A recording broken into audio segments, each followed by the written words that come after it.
Olá pessoal, eu sou o Paul e esse é o review do capítulo 899 de One Piece chamado A Última Fortaleza.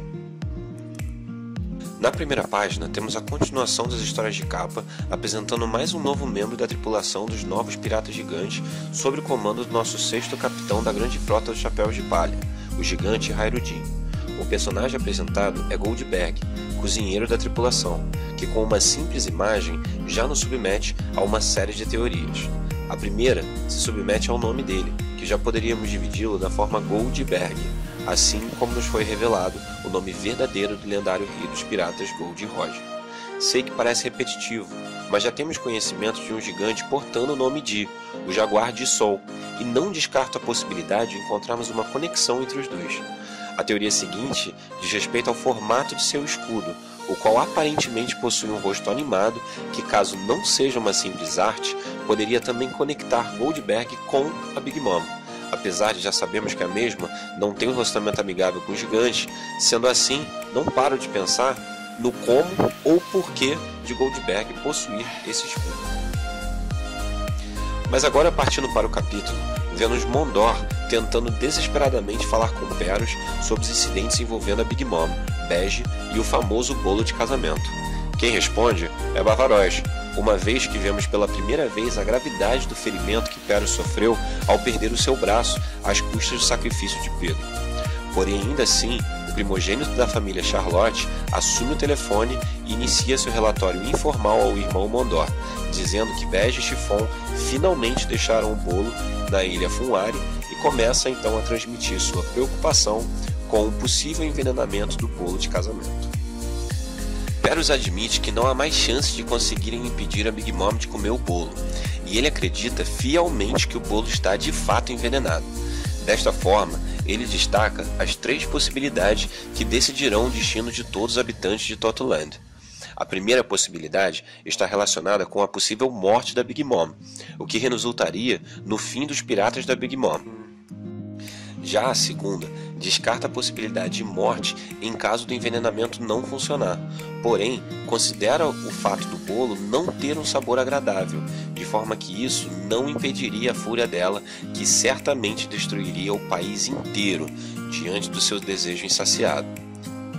Finalmente, a terceira é tida como a possibilidade milagrosa, com a falha do envenenamento e o sabor capaz de derrubar a Imperatriz dos Mares.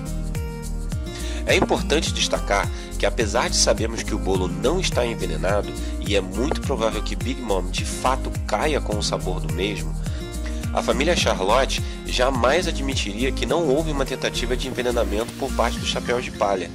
Isso me faz imaginar que qualquer um que tenha se aliado aos Mugiwaras nessa saga provavelmente terá um julgamento voltado em uma traição fruto da conspiração para matar a Yonkou, seja com o plano inicial de Bege ou seja pelo suposto envenenamento.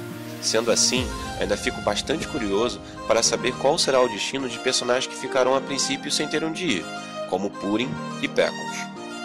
Mas voltando ao capítulo, temos outra informação extremamente interessante apresentada, que é o fato de que todos os moradores de Totoland já estão sabendo disso, e isso inclui também Morgans, o Big News, um dos imperadores do submundo e também presidente do Jornal Econômico Mundial, e também Stussy, da CP0, que deixaram a ilha antes mesmo de saberem qual será o destino de Big Mom.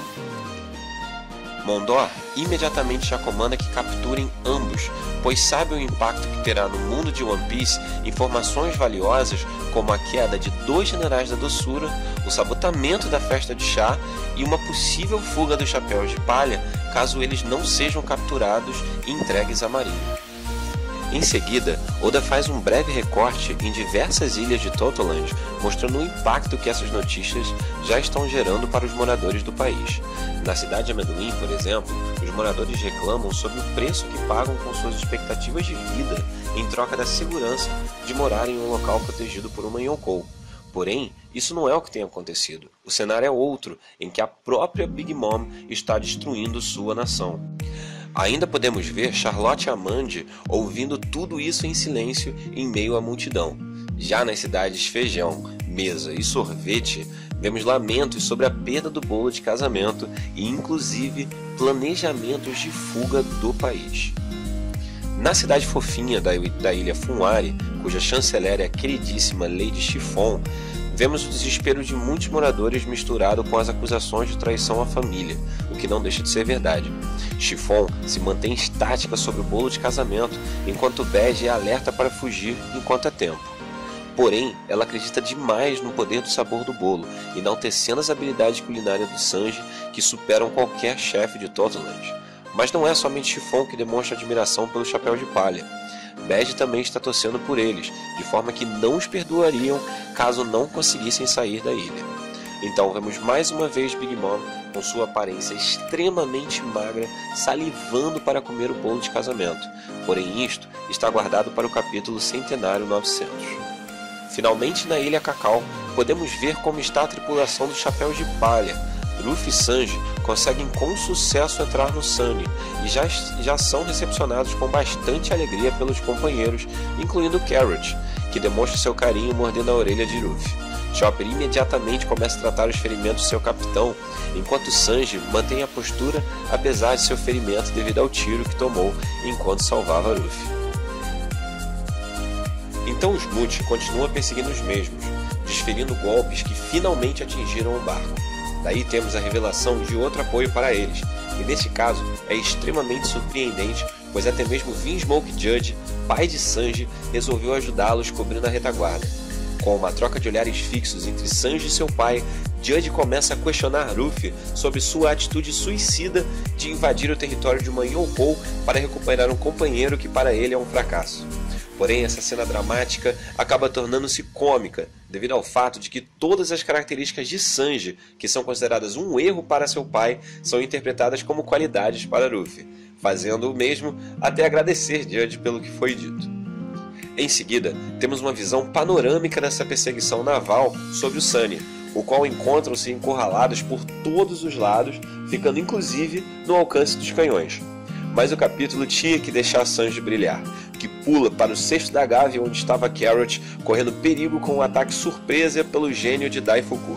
Sanji bloqueia o ataque poderosíssimo com sua perna, mostrando que é capaz de confrontar um dos filhos mais poderosos de Big Mom, nos dando inclusive aquele sabor de combate.